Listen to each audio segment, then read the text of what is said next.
श्री शिवाय नमस्तुभ्यम। महाराज, कुछ ही समय में कई बच्चों की बोर्ड परीक्षाएं शुरू होने वाली हैं और इस समय में सुबह उठते ही बच्चों के चेहरे पर एक अलग ही चिंता दिखाई देने लगती है। माता पिता के मन में हल्की सी घबराहट रहती है। खासकर जब बच्चों की 5वीं, 8वीं, 10वीं और 12वीं की बोर्ड परीक्षाएं पास आती हैं तो बच्चों के साथ साथ माता पिता भी तनाव में आ जाते हैं। अब महाराज, 5वीं और 8वीं के बच्चे अक्सर इसलिए घबराते हैं क्योंकि ये उनके जीवन का पहला बड़ा पड़ाव होता है।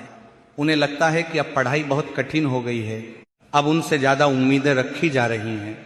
वहीं 10वीं और 12वीं के बच्चों पर तो समाज, रिश्तेदार और खुद परिवार का दबाव और भी ज्यादा होता है।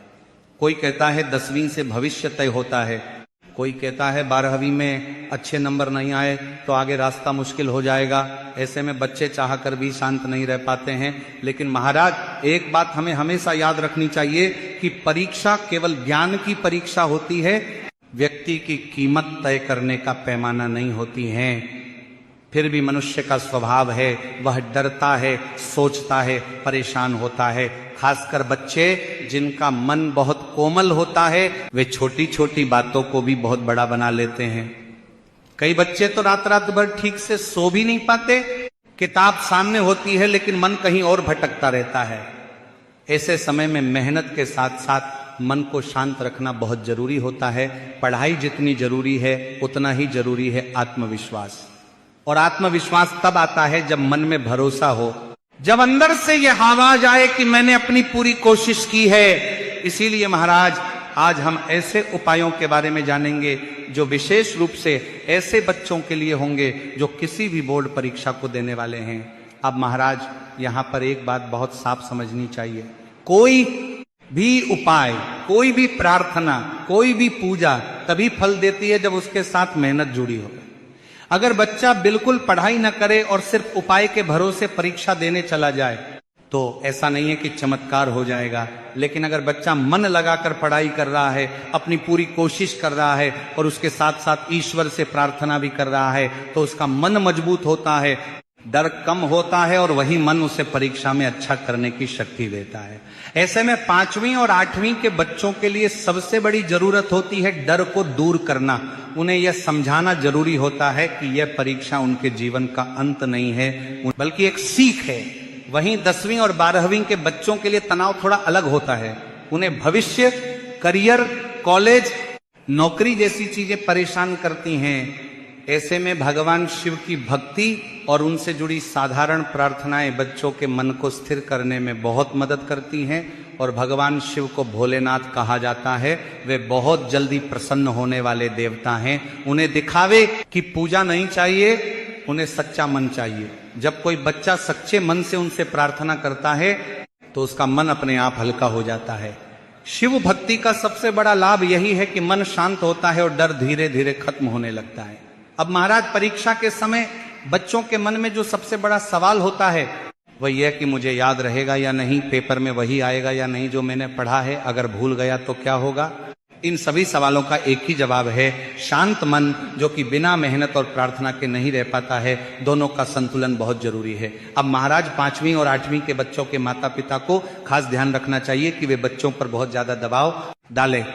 बच्चों को डराने के बजाय उन्हें समझाएं, उनका मनोबल बढ़ाएं, उन्हें यह एहसास दिलाएं कि नंबर से ज्यादा जरूरी है प्रयास। वहीं 10वीं और 12वीं के बच्चों के साथ भी संवाद बहुत जरूरी है। उन्हें यह महसूस होना चाहिए कि परिवार उनके साथ है, चाहे परिणाम कुछ भी हो।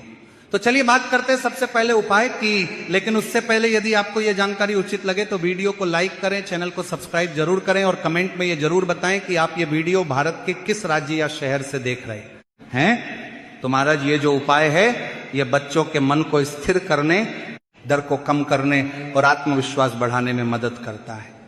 और सबसे बड़ी बात यह है कि इसे कोई भी बच्चा कर सकता है। लेकिन महाराज, यदि बच्चे छोटे हैं या यदि बच्चे ये उपाय न कर सके तो माताएं भी अपने बच्चों के लिए ये उपाय कर सकती हैं। तो महाराज, जब परीक्षा का दिन नजदीक आता है तो बच्चों को सबसे ज्यादा चिंता इसी बात की होती है कि परीक्षा वाले दिन उनका मन शांत रहेगा या नहीं।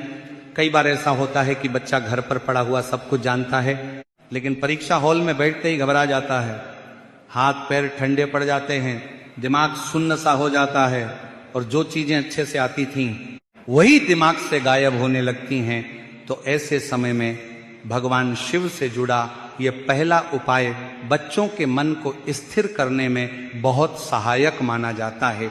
ये उपाय खासकर 10वीं और 12वीं के बच्चे जिन पर भविष्य का बोझ ज्यादा होता है उनके लिए ये उपाय मन को हल्का करने का काम करता है। वहीं 5वीं और 8वीं के बच्चों के लिए ये उपाय डर को दूर करने में मदद करता है। अब महाराज ये उपाय उस दिन किया जाता है जिस दिन बच्चे का पेपर होता है। अगर किसी कारणवश उसी दिन करना संभव न हो तो परीक्षा से एक दिन पहले भी इसे किया जा सकता है। और महाराज इस उपाय की सबसे अच्छी बात यह है कि इसमें बहुत ज्यादा सामग्री की आवश्यकता भी नहीं होती है। इस उपाय में मुख्य रूप से बेलपत्र और शहद का प्रयोग किया जाता है। बेलपत्र भगवान शिव को बहुत प्रिय है। कहा जाता है कि बेलपत्र में सकारात्मक ऊर्जा होती है जो मन को शांति देती है। शहद को भी हमारे शास्त्रों में पवित्र माना गया है। शहद का स्वभाव मीठा होता है और यही मिठास मन में भी मिठास और शांति लाने का प्रतीक मानी जाती है। तो महाराज इस उपाय के लिए सबसे पहले तो परीक्षा से एक दिन पहले बच्चा सुबह जल्दी उठे, स्नान करके शुद्ध हो जाए और मन में किसी तरह की नकारात्मक सोच न लाए। माता पिता को भी चाहिए कि उस समय बच्चे को डराने या टोका टाकी करने से बचें। सुबह का समय जितना शांत रहेगा बच्चे का मन उतना ही स्थिर रहेगा। अगर संभव हो तो बच्चे ही ये उपाय करें। लेकिन अगर बच्चा इस उपाय को न कर सके तो माता भी अपने बच्चों के लिए ये उपाय कर सकती हैं। तो इस उपाय में सबसे पहले तो आपको अपने पास के शिव मंदिर में जाना है। अब महाराज मंदिर पहुंचकर सबसे पहले भगवान शिव के दर्शन करें और शिवलिंग पर एक धारा से श्री शिवाय नमस्तुभ्यम इस मंत्र का जाप करते हुए जल अर्पित करें। अब महाराज इसके बाद आपको बेलपत्र निकालना है। आप सभी जानते ही हैं कि बेलपत्र में 3 पत्तियां होती हैं, लेकिन इस उपाय में केवल बीच वाली बड़ी पत्ती का प्रयोग किया जाता है। यानी कि आपको बीच वाली बड़ी पत्ती पर अपनी अनामिका उंगली से शहद का लेपन कर देना है और आपको लगातार श्री शिवाय नमस्तुभ्यम इस मंत्र का जाप करते रहना है। अब महाराज इस प्रकार से आपको ये बेलपत्र तैयार कर लेना है और इसके बाद उस बेलपत्र को शिवलिंग पर इस तरह अर्पित करें कि ये शिवलिंग से हल्का सा चिपक जाए। ये क्रिया करते समय आपको मन ही मन भगवान से प्रार्थना करनी है कि भगवान, मैंने अपनी तरफ से पूरी कोशिश की है, आप मुझे मेरी मेहनत का उचित फल प्रदान करें। अब महाराज विशेष रूप से यह उपाय बच्चों के द्वारा ही किया जाता है, लेकिन बच्चे छोटे हैं, उन्हें समझ नहीं है। तो माता पिता भी चाहें तो बच्चे के साथ मंदिर जा सकते हैं, लेकिन उपाय बच्चे को खुद ही करना चाहिए ताकि उसके भीतर आत्मविश्वास जागे।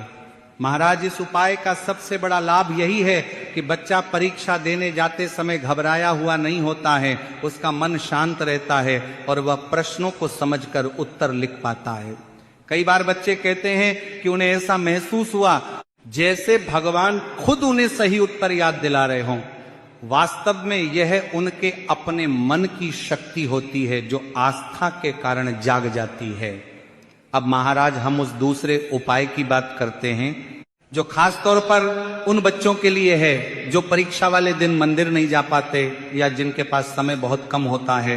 कई बार ऐसा होता है कि पेपर सुबह बहुत जल्दी होता है, बाहर जाना संभव नहीं होता, या फिर बच्चे हॉस्टल में रहते हैं, किराए के कमरे में रहते हैं या किसी दूसरे शहर में पढ़ाई कर रहे होते हैं। ऐसे बच्चों के लिए यह उपाय घर पर ही किया जाने वाला एक सरल और सहज उपाय है।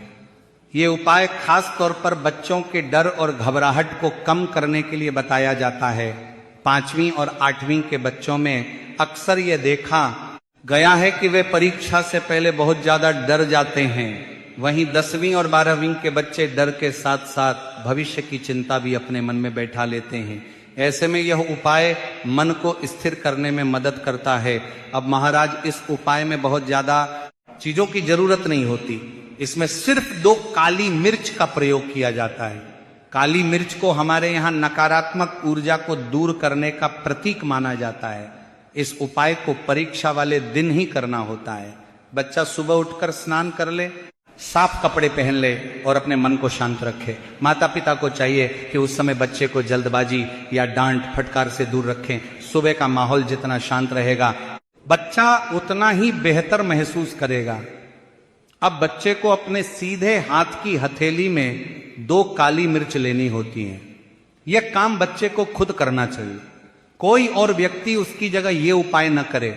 ऐसा इसलिए क्योंकि जब बच्चा खुद अपने हाथों से यह करता है तो उसके भीतर जिम्मेदारी और आत्मविश्वास की भावना आती है। अगर घर में छोटा सा शिवलिंग या भगवान शिव की तस्वीर है तो एक काली मिर्च वहां अर्पित की जाती है। पहली काली मिर्च अर्पित करते समय बच्चा मन ही मन भगवान से इतना कहे कि मैं अपनी परीक्षा देने जा रहा हूं, मुझे सही दिशा और सही मार्ग दिखाए। इसके बाद दूसरी काली मिर्च घर के मुख्य द्वार पर रखें। यहां एक बात बहुत ध्यान देने योग्य है कि यह घर का मुख्य द्वार होना चाहिए, न कि कमरे का दरवाजा। ऐसा माना जाता है कि मुख्य द्वार से बाहर जाते समय मन की सारी नकारात्मकता पीछे छूट जाती है।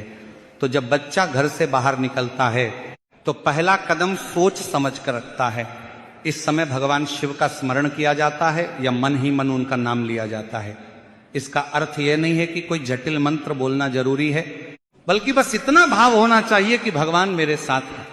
महाराज 5वीं और 8वीं के बच्चों के लिए यह उपाय इसलिए उपयोगी माना जाता है क्योंकि वे छोटी छोटी बातों से भी घबरा जाते हैं। यह उपाय उन्हें यह एहसास दिलाता है कि वे सुरक्षित हैं। वहीं 10वीं और 12वीं के बच्चों के लिए यह उपाय तनाव को कम करता है और मन को स्थिर करता है। अब महाराज यहां एक बात फिर से समझना बहुत जरूरी है, ये उपाय पढ़ाई का विकल्प नहीं है। पढ़ाई और मेहनत अपनी जगह जरूरी है, लेकिन जब मेहनत के साथ मन का संतुलन जुड़ जाता है तो परिणाम अपने आप बेहतर होने लगते हैं। अब महाराज हम उस तीसरे और अंतिम उपाय की बात करते हैं जिसे सबसे विशेष माना जाता है। ये उपाय परीक्षा से कुछ दिन पहले किया जाता है और इसका उद्देश्य बच्चे के मन में गहरी स्थिरता, विश्वास और सकारात्मक सोच को मजबूत करना होता है। यह उपाय खास तौर पर 10वीं और 12वीं के बच्चों के लिए बहुत उपयोगी माना जाता है क्योंकि इन्हीं कक्षाओं में भविष्य को लेकर सबसे ज्यादा दबाव होता है। लेकिन 5वीं और 8वीं के बच्चे भी इसे अपने माता पिता के साथ कर सकते हैं। ये उपाय प्रदोष व्रत के दिन किया जाता है। प्रदोष का दिन भगवान शिव को बहुत प्रिय माना जाता है। कहा जाता है कि इस दिन की गई छोटी सी प्रार्थना भी मन पर गहरा प्रभाव डालती है। तो महाराज इस उपाय में जब भी किसी बच्चे का एग्जाम नजदीक हो तो माता पिता को चाहिए कि वे देख लें कि परीक्षा से पहले कौन सा प्रदोष व्रत पड़ रहा है। उसी दिन शाम के समय यह उपाय किया जाता है क्योंकि प्रदोष की तिथि पर प्रदोष काल का विशेष महत्व होता है। तो महाराज इस उपाय में आपको 2 बेलपत्र और थोड़ा सा लाल चंदन लेना होगा। बेलपत्र भगवान शिव को अर्पित किया जाता है और लाल चंदन मन की शुद्धता और एकाग्रता का प्रतीक माना जाता है। बच्चा साफ मन और शांत भाव के साथ यह उपाय करता है। अगर बच्चा छोटा है, जैसे 5वीं या 8वीं में पढ़ रहा है, तो माता पिता उसका मार्गदर्शन कर सकते हैं, लेकिन भावना बच्चे की ही होनी चाहिए। तो महाराज शाम के समय शिव मंदिर जाकर या घर में शिवलिंग के सामने बैठकर भी यह उपाय किया जा सकता है। तो सबसे पहले तो आपको दोनों बेलपत्रों के चिकने भाग पर हल्का सा लाल चंदन लगा लेना है। इसके बाद दोनों बेलपत्रों को एक साथ अपने सीधे हाथ में रखें और दोनों बेलपत्रों को सबसे पहले तो आपको शिवलिंग पर, जहां माता अशोक सुंदरी जी का स्थान होता है, वहां पर आपको स्पर्श कराना है। फिर इसके बाद आपको इन दोनों बेलपत्र को भगवान शिव के शिवलिंग पर स्पर्श करवाना है और अंत में इन दोनों ही बेलपत्र को आपको शिवलिंग के सामने जो नंदी बाबा होते हैं और उनका जो उठा हुआ पैर होता है, वहां पर आपको अपनी कामना को कहकर के दोनों बेलपत्र को एक साथ समर्पित कर देना है। क्योंकि महाराज नंदी बाबा को भगवान शिव का सबसे बड़ा भक्त माना जाता है। ऐसा कहा जाता है कि जो भी सच्ची भावना से नंदी बाबा के पास अपनी बात रखता है वह भगवान शिव तक जरूर पहुंचती है। अब महाराज इसके बाद घर आकर या मंदिर से निकलकर थोड़े से हरे मूंग के दाने आपको नंदी महाराज को या गौ माता को खिला देने हैं। मात्र थोड़े से अधिक नहीं खिलाना है, क्योंकि महाराज जब मन में करुणा आती है तो अहंकार और डर अपने आप कम होने लगते हैं। यही संतुलन बच्चे के मन को हल्का करता है। और महाराज इन उपायों के साथ बच्चों को अपनी मेहनत पूरी रखनी है, मेहनत में कमी बिल्कुल भी नहीं रखना है, क्योंकि जो व्यक्ति मेहनत करता है भगवान भी उन्हीं का साथ देते हैं। क्योंकि यदि आप सोच लेंगे कि बस उपाय कर लेने मात्र से ही हम पास हो जाएंगे, तो महाराज आपको इन उपायों के साथ साथ अपनी मेहनत भी जारी रखना है, तभी जाकर के भगवान का आशीर्वाद आपको अपने मेहनत के अनुसार अवश्य प्राप्त होगा। तो यदि आपको ये जानकारी उचित लगी हो तो वीडियो को लाइक करें, चैनल को सब्सक्राइब करें और कमेंट में ओम नमः शिवाय या हर हर महादेव जरूर